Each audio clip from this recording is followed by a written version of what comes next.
Hi students, welcome to Max Syllabus. வாங்க வீடியோக்குள்ளே போகலாம். Hi students, இன்றைக்கி நம்ம என்ன பார்க்க போகிறோம் அப்படின்னா சாப்டர் 1ல் ஃபங்க்ஷன்ஸ் பார்க்க போகிறோம். நம்ம வந்து ஆல்ரெடி ரிலேஷன்னா என்னென்னு பார்த்துருக்கோம். சரியா? இப்போ வந்து ஃபங்க்ஷன்னா என்னென்னு பார்க்க போகிறோம். ஃபங்க்ஷன்னா ஒன்றும் இல்லை, ரிலேஷன்லேருந்து வர்றது தான் ஃபங்க்ஷன். ரிலேஷன் எஃப், அந்த ஃபங்க்ஷனை வந்து நம்ம எஃப்னு டினோட் பண்ணுவோம். இப்போ relation F between two non empty sets X and Y. அதாவது ரெண்டு நான் எம்டி செட் எடுத்துக்கணும், ஒன்று எக்ஸு ஒன்று ஒய். அப்போ ரெண்டு நான் எம்டி செட்டு இருக்குது அப்படின்னா அதில் எக்ஸ் பிலாங்ஸ் டு எக்ஸும் there exist only one y belongs to y. அப்படின்னா அந்த எக்ஸும் ஒய்யும் வந்து ஃபங்க்ஷனுக்குள்ளே இருக்குதுன்னு அர்த்தம். இப்போ ஒரு எக்ஸாம்பிள் பாருங்கள், உங்களுக்கு நல்லா புரியும். அதாவது இது வந்து கேபிட்டல், அது ஃபங்க்ஷன்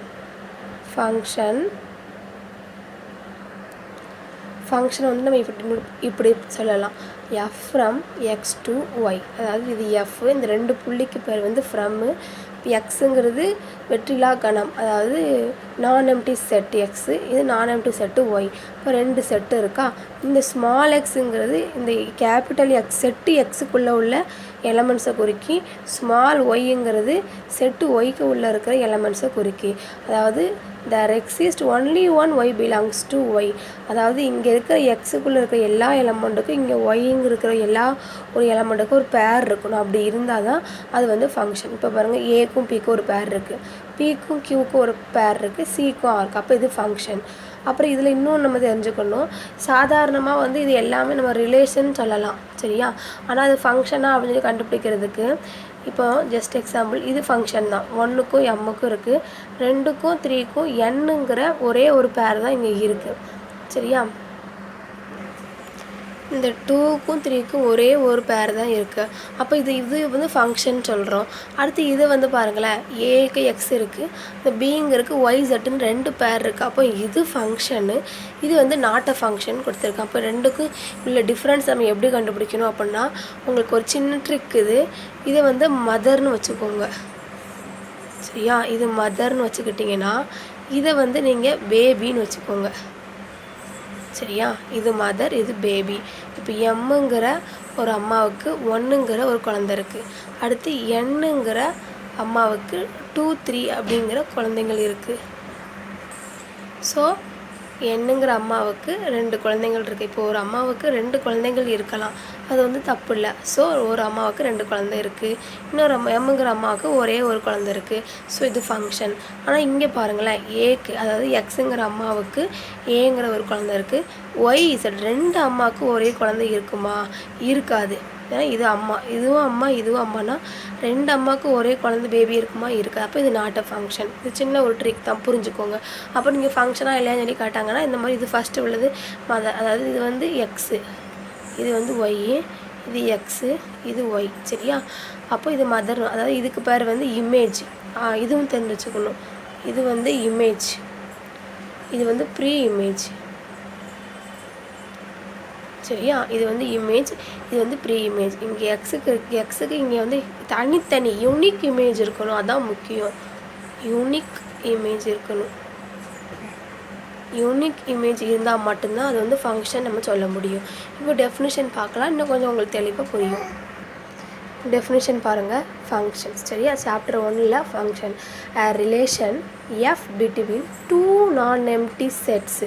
அதாவது 2 நான் எம்டி செட் எக்ஸும் ஒய். சரியா? 2 non empty set is called function from X to Y.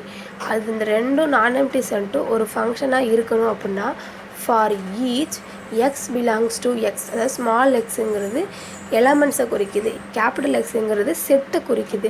There exist, இந்த வார்த்தை ரொம்ப முக்கியம், there exist only one y belongs to y such that x comma y belongs to f. சரியா? இதை வந்து நம்ம மேத்தமெட்டிக்கல் ஃபார்மில் சொல்லணும் அப்படின்னா எஃப், அதாவது ஒரு ஃபங்க்ஷனாக இருக்கணும் அப்படின்னா set of all x comma y such that for all இந்த எக்ஸுங்கிறது கேபிட்டல் எக்ஸ்குள்ளே இருக்கணும், இந்த ஒய்ங்கிறது கேபிட்டல் ஒய்க்குள்ளே இருக்கணும். இது வந்து 1 மார்க்கில் கேட்க வாய்ப்பு இருக்குது, பார்த்து வச்சுக்கோங்க. அப்புறம் இதை வந்து எஃப் ஃப்ரம் எக்ஸ் டு ஒய்ன்னு நம்ம வாசிக்கணும். Function f from X to ஒய்ன்னு இதை ரீட் பண்ணணும். ஸோ நீங்கள் டெஃபினேஷன் ஒரு தடவை பார்த்துக்கோங்க.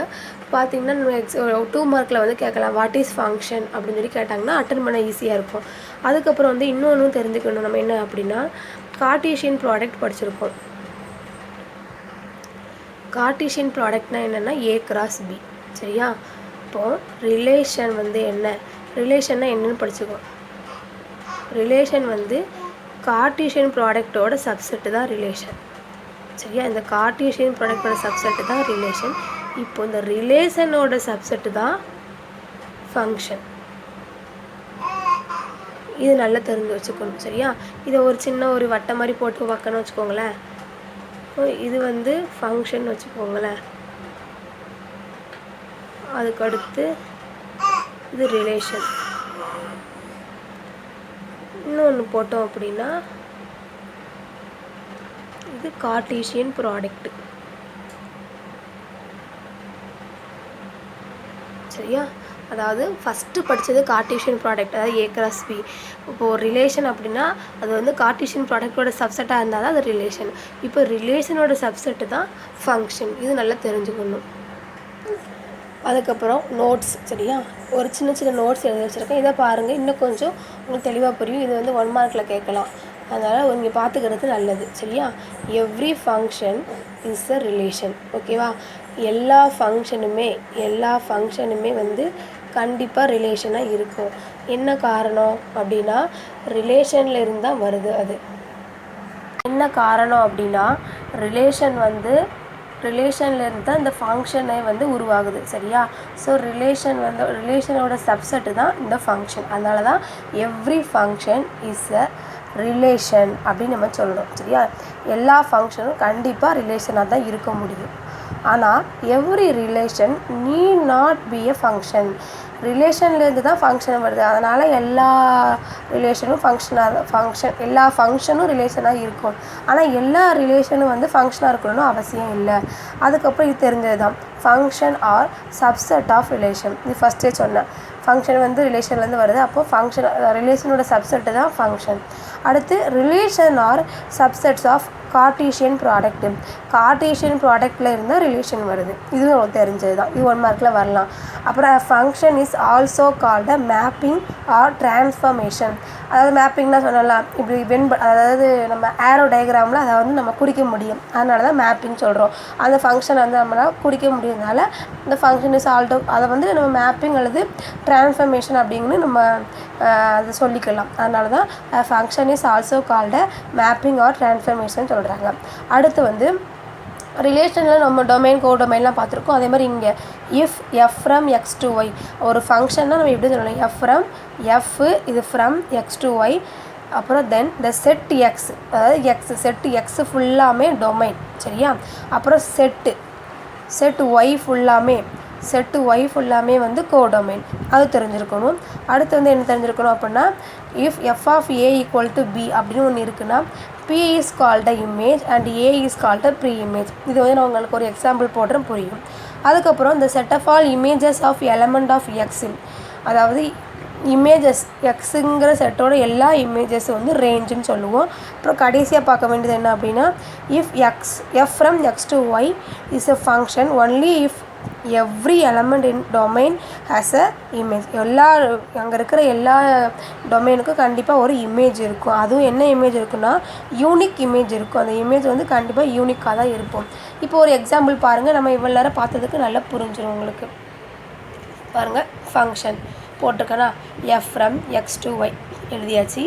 இப்போ வந்து இது வந்து செட்டு எக்ஸ், இது ஃபுல்லாக செட்டு எக்ஸு, இது ஃபுல்லாக செட்டு ஒய். இப்போ மேப்பிங் 1க்கும் 2க்கும் 2க்கும் 4க்கும் 3க்கும் 6க்கும் 4க்கும் 8க்கும். இப்போ டொமைனாக நான் என்ன சொன்னேன், செட்டு எக்ஸ் ஃபுல்லாக டொமைன். ஸோ செட்டு எக்ஸ் ஃபுல்லாக டொமைன் 1 2 3 4. கோடொமைன்றது செட்டு ஒய் ஃபுல்லாக 2 4 6 8 10, அது ஃபுல்லாக கோடொமைன். அடுத்து நம்ம ரேஞ்ச் வந்து என்ன பார்த்தோம் அப்படின்னா இந்த செட் அதுக்கு முன்னாடி என்ன தெரிஞ்சுக்கணும் அப்படின்னா இது வந்து இமேஜ், இது ஃபுல்லாக இமேஜ், அதாவது ஒய்ங்கிற செட்டு ஃபுல்லாக இமேஜ், எக்ஸு ஃபுல்லாமே ப்ரீ இமேஜ். அதான் நம்ம சொன்னோம். அதாவது f of a equal to b அப்படின்னா பிக்கு பேர் வந்து இமேஜ், இந்த ஏ வந்து ப்ரீ இமேஜ் நான் சொன்னேன், அங்கே நோட்டில் பார்க்கும்போது சொன்னேன். ஸோ இதுதான் எஃப் ஆஃப் ஏ. சரியா? எஃப் ஆஃப் ஏங்கிறது இதில் ஏங்கிறது ப்ரீ இமேஜ், இங்கே ஈக்குவல் டு பி போட்டிருக்கோம், பிங்கிறது இமேஜ். சரியா? அப்போது அதுக்கப்புறம் இந்த நம்ம ரேஞ்சுக்கு ஒன்று பார்த்தோம், set of all images of set of all images of the set element x is called a range. So ரேஞ்சுங்கிறது ஒன்றும் இல்லை, இதில் எதெல்லாம் நம்ம வந்து இமேஜ் இருக்குல்ல அந்த இமேஜ் ஃபுல்லாமே நம்மளுக்கு வந்து ரேஞ்சாக வரும். இது எக்ஸோட இமேஜ் மட்டும்தான் இங்கே வந்து ரேஞ்சாக வரும். செட்டு ஒய்ங்கிறது ஃபுல்லாக வந்து நம்ம கோடொமைன் எழுதுவோம். இங்கே வந்து இமேஜ் ஃபுல்லாக வந்து நம்மளுக்கு வந்து ரேஞ்ச் அவ்வளோதான். அப்போ ஒரு ஃபங்க்ஷன் அப்படிங்கிறத எஃப் ஃப்ரம் எக்ஸ் டு ஒய்ன்னு சொல்லுவோம். அதில் ப்ரீ இமேஜ் இருக்குது, இமேஜ் இருக்குது, ஏங்கிறது ப்ரீ இமேஜ், பிங்கிறது இமேஜ், டொமைன்னா ஃபஸ்ட்டு இருக்கிற செட்டு எக்ஸு ஃபுல்லாக, கோடொமைனுங்கிறது ஒய், ரேஞ்சுங்கிறது இமேஜ் ஃபுல்லாக. அதுக்கப்புறம் இன்னொன்று ஒரு முக்கியமான பாயிண்ட்னு சொன்னோன்னா, இங்கே இது வந்து பேபின்னு வைக்க சொன்னேன், இது அம்மான்னு வைக்க சொன்னேன். ஸோ ஒரு அம்மாவுக்கு 2 குழந்தைகள் இருந்தால் தப்பு இல்லை, அது ஃபங்க்ஷன் தான். ஆனால் ஒரு 2 குழந்தைங்களுக்கு ஒரு தாய் கண்டிப்பாக இருக்க முடியும். அப்போ அதையும் ஞாபகம் வச்சுக்கோங்க. இப்போ ஃபங்க்ஷனோட மெயின் ஐடியா இவ்வளோ தான். ஃபங்க்ஷன்னா என்ன அப்படிங்கிறது நம்ம தெரிஞ்சுக்கிட்டோம். ஸோ ஃபங்க்ஷன்னா என்ன நீங்கள் தெரிஞ்சிருப்பீங்க. இந்த வீடியோ உங்களுக்கு வந்து புரிஞ்சிச்சு அப்படின்னா உங்களுக்கு லைக் பண்ணுங்கள், ஷேர் பண்ணுங்கள். ஏதாச்சும் டவுட் இருந்தால் கமெண்டில் கேளுங்க. மறக்காமல் என்னோடய சேனலை வந்து சப்ஸ்கிரைப் பண்ணுங்கள். Thank you so much.